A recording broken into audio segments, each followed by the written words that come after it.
윤석열 전 대통령이 내란 우두머리 혐의의 3차 공판에 서울중앙지법에서 열리는 재판에 참석을 했습니다. 윤 대통령이 법정에 출석하는 모습 처음으로 언론을 통해서 공개됐고요. 김건희 여사는 검찰로부터 소환 조사를 받으라는 통보를 받았습니다. 이슈와 법률 박시영 변호사와 함께 자세히 살펴보도록 하겠습니다. 어서 오십시오. 네, 안녕하십니까. 네, 윤 전 대통령이 지금 원래는 그전엔 지하 주차장을 통해서 법정으로 출석을 했는데 이번에는 지상으로 오는 모습이 공개가 됐습니다. 아니 딱히 사정 변경이 있는 것은 아닌데 갑자기 비공개에서 공개, 재판부 입장은 뭡니까? 네, 당초 이제 경호상의 문제, 그 안전상의 문제로 대통령 경호처의 요구로 윤석열 전 대통령의 경우에는 이제 지하 주차장을 통해서 법정 출석을 이제 지난 2회 기일까지 진행을 했었습니다. 다만 이제 법원에서 판단하기로는 이제 경호와 어떤 안전 문제가 일정 부분 해소되었기 때문에 지하 주차장이 아닌 이제 일반적인 절차로서 재판에 출석하도록 그렇게 결정을 내린 것입니다. 최근 이제 언론 보도를 통해서 뭐 드러난 바 있지만 이제 윤석열 전 대통령이 뭐 산책하는 모습이라거나 뭐 이런 부분들이 언론에 노출되기도 했었고요. 그리고 이제 과거에는 이제 탄핵과 맞물려서 집회나 시위가 조금 치열하게 있었고 이제 그로 인한 충돌 가능성 그리고 안전상의 이슈가 있었지만 이제 탄핵이 이제 마무리가 되고 재판이 진행되는 상황이기 때문에 경호나 안전상의 문제가 해소되었다고 판단을 하고 법원에서 주차장이 아닌 일반적인 절차를 통해서 출석하도록 그렇게 결정을 내린 것으로 보입니다. 해소가 됐다고 판단했다, 경호적인 문제에서. 전직 대통령들의 법원 출석 장면이랑 조금 달랐던 장면들이 좀 있습니다. 생각보다도 경호가 삼엄한 모습이 그대로 나왔고 포토라인이 설치돼 있었다고는 하는데 일단 윤 전 대통령은 그대로 갔고 특별한 국민에 대한 메시지는 없더라고요. 맞습니다. 사실은 이제 통상의 포토라인이 설치가 된 경우에는 이제 출석하는 이제 피고인 신분에서 전직 대통령이나 뭐 비단 전직 대통령뿐만 아니라 이제 이재명 전 대표뿐만 아니라 이제 이른바 좀 언론에 관심이 있는 사건들의 어떤 뭐 정당 관계자들 같은 경우에는 입장을 통상 밝혔었죠. 예. 그래서 이제 윤 대통령 같은 경우에도 첫 공개 이제 출석이기 때문에 이제 그런 부분에 대한 입장이 나오지 않을까 이제 이렇게 예상이 있었는데요. 다만 이제 탄핵 등 일련의 어떤 상황에 대한 메시지 없이 일단 출석을 한 부분에 대해서는 좀 아쉬움이 남습니다. 네, 이번이 지금 보니까 3차 공판이었다고 하는데 오늘 나오는 증인들이 되게 중요했던 것 같아요. 계엄 당시에 국회로 왔고 이런 군 관계자들, 계엄군이라고 하는데 계엄군 당시 사령관들이 있었고 그들의 참모진들이 나온 것으로 보이는데 어떤 얘기들이 좀 있었습니까?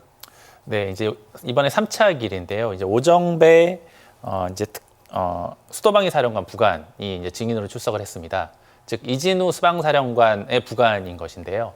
당시 이제 당시 대통령으로부터 이진우 수방사령관에게 이제 어떤 지시가 있었는지, 그러니까 계엄 당시에 어떤 지시가 있었는지에 대한 증인 신문이 이루어진 것입니다.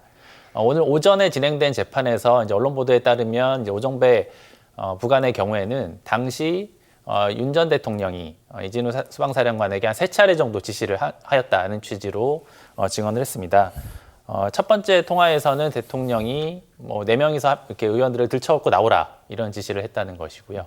또 이어진 통화에서는 총을 쏴서라도 문을 부수고 들어가라라는 지시를 당시 윤 대통령이 이제 이진우 수방사령관에게 했다라는 취지로 증언을 했습니다.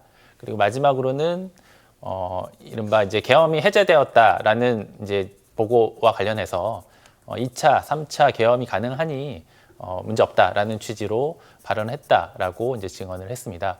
사실 이제 당시 윤 전 대통령이 어떤 지시를 했었는지에 대해서 이진우 사령관이 명확한 이제 증언을 하고 있지 않은 상태에서 이제 부관의 구체적인 진술이 나왔기 때문에 이진우 사령관에 대한 어떤 지시가 있었는지 이런 부분에 대한 어떤 검찰증, 입증이 이루어진 측면이 있습니다.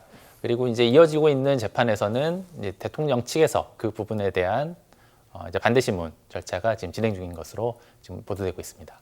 알겠습니다. 그러니까 이진우 수방사 사령관의 부관으로 대위 신분이었다는 거잖아요.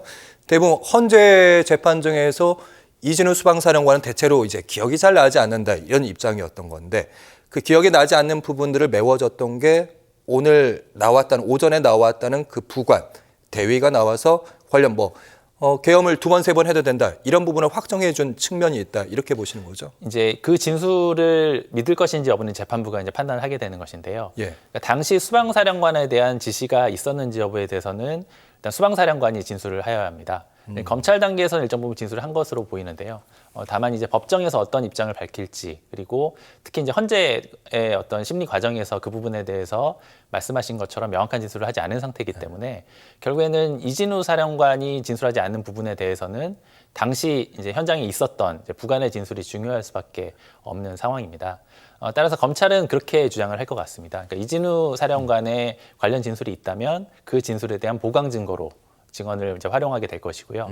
만약에 이진우 사령관의 진술이 없다면 이 부관의 진술을 가지고 해당 부분을 입증을 이제 하는 상황입니다.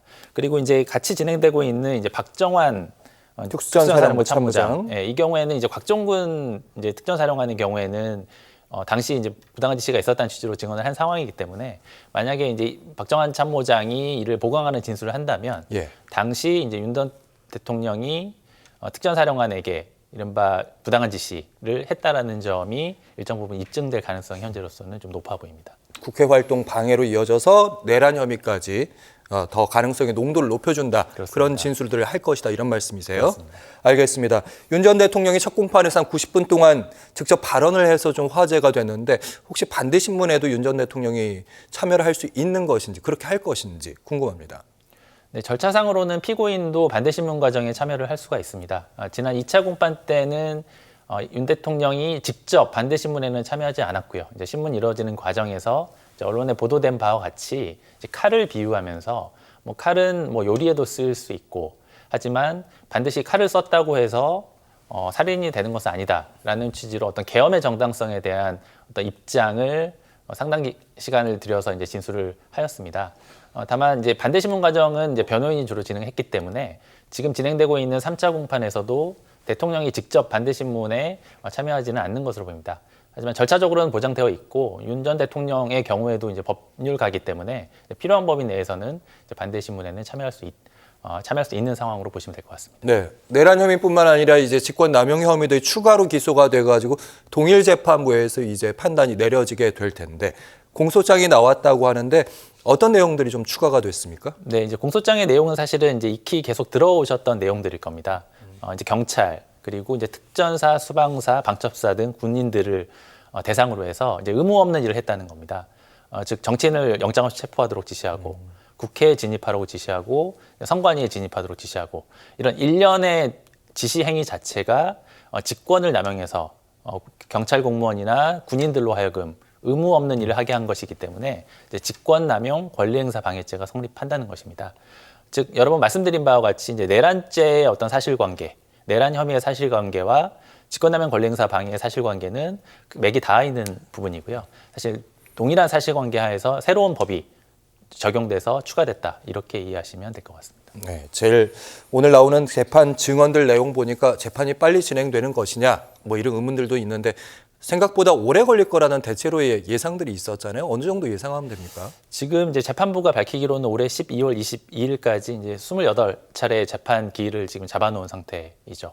예, 그래서 뭐 일주일에 이제 두세 번 정도 계속 진행을 해서 뭐 예정대로 해서 28회 기일까지 모든 증인 신문이 마무리가 된다면 뭐 이때 재판을 마치고 약 한 달 정도 후에 이제 선고가 될 가능성이 있고요. 내년을 생각하면 되겠네요. 그렇죠. 다만 근데 형사재판이라는 것이 처음에 예정했던 것처럼 진행되지는 않습니다. 예. 경우에 따라서는 뭐 예를 들어서 윤 전 대통령 측이 대거 증거 동의를 하는 방식으로 해서 재판을 빨리 끝낼 수도 있고요. 반대로 뭐 증인들이 출석하지 않는다거나 하면 계속 재판은 이제 미뤄질 가능성이 있습니다. 그래서 현재 재판부의 일정대로라면 빠르면 내년 초, 그리고 재판이 좀 길어진다고 하면 내년 상반기 정도에는 돼야 결론이 나올 것으로 보입니다. 내년 초가 아니라 더 늘어질 가능성이 높다. 이런 그렇습니다. 말씀이세요. 네. 자, 알겠습니다.